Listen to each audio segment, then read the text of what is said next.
It's 2 in the morning. Your dog has a perfectly good bed somewhere in the house, and yet here they are, circling the mattress, settling right up against your leg, and taking up exactly 80% of the space. Most owners assume this is a simple desire for warmth, or perhaps a stubborn habit.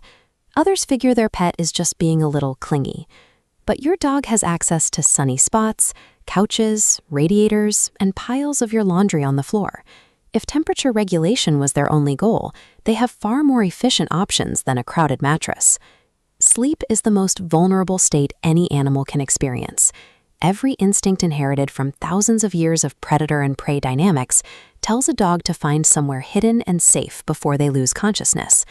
Instead of seeking out a quiet corner, they walk past those spots to climb next to a human 15 times their size. This defies survival logic. Their brain is responding to a drive that has nothing to do with the temperature of the room.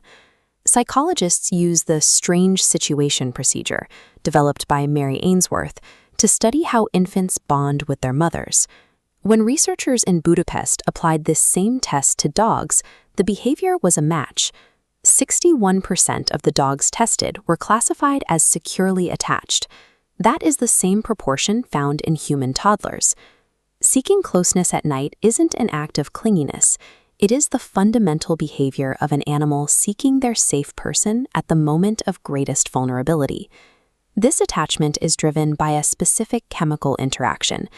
In 2015, researchers at Azabu University in Japan measured oxytocin levels in 30 dog-owner pairs as they interacted.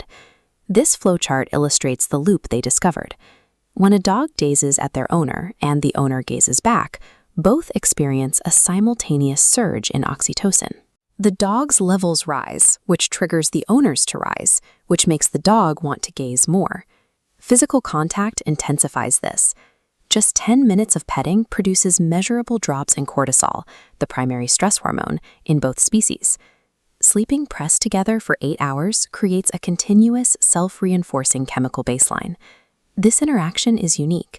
When scientists tested the same thing with wolves raised by humans, the loop did not activate at all. This bond co-evolved specifically between our two species. This relationship began roughly 15,000 years ago. Long before agriculture or cities, wild wolves began approaching ancient human camps, drawn by the warmth of fires and food scraps. The wolves most likely to flee missed out on these resources.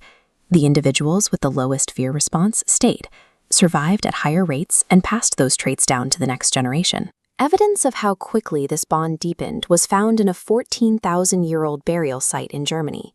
2 humans were interred together, with 2 dogs placed beside them. One of these dogs had survived severe canine distemper, a disease that usually kills within 3 months. The skeleton showed evidence of survival through 5 weeks of intensive care. Someone 14,000 years ago dedicated their time to nursing that sick animal through its illness. This history is written in their DNA. Domestic dogs possess a unique genetic insertion on chromosome 6 associated with extreme friendliness and human-directed contact. Wolves do not have it. A dog climbing into your bed is executing a genetic code refined over 15 millennia to explicitly seek out human proximity. This chart highlights a contradiction tracked by the Mayo Clinic. While clinical trackers showed that dogs objectively disrupted human sleep through movement and repositioning, the owners reported feeling more rested when their dog was in the room. Researchers at Canisius College found that while owners woke up briefly every time the dog moved, they almost never remembered it. The psychological experience of safety provided by the dog's presence was stronger than the physical disruption. A 2024 study from the University of Jyväskylä tracked the physiological mechanics of this bond by measuring heart rate variability. HRV tracks how the autonomic nervous system is functioning. The data showed that the nervous systems of the dog and owner physically sync up during rest. Their HRV patterns move into parallel rhythms, showing that the two species are co-regulating each other through the night. This synchronization only occurs within bonded pairs. When the same test was run with unfamiliar humans, the effect disappeared entirely. Sharing a bed isn't a failure of sleep hygiene. It is an ancient neurological event where two species align their nervous systems to reach a deeper state of calm. Because this behavior is so hardwired, any sudden change in habit is a significant signal. If a dog who has slept beside you for years stops doing so overnight, there is always a reason. Sometimes it is environmental. A new pet, a shift in your work schedule, or a new person in the house can disrupt a dog's sense of territory and drive them to change their routine. Frequently, the cause is physical. Veterinary researchers have found that stopping a nightly bed jumping ritual is often one of the first behavioral indicators of hidden pain, appearing before any visible limping. In older dogs, wandering the house at night or abandoning their usual sleep spot often signals the onset of canine cognitive dysfunction, the dog equivalent of dementia. Because dogs lack language, these shifts in habit are their only way to communicate that something is wrong. So the next time you wake up at 3 a.m. with no legroom, remember what is actually happening. Your dog bypassed every other warm spot in the house to be there.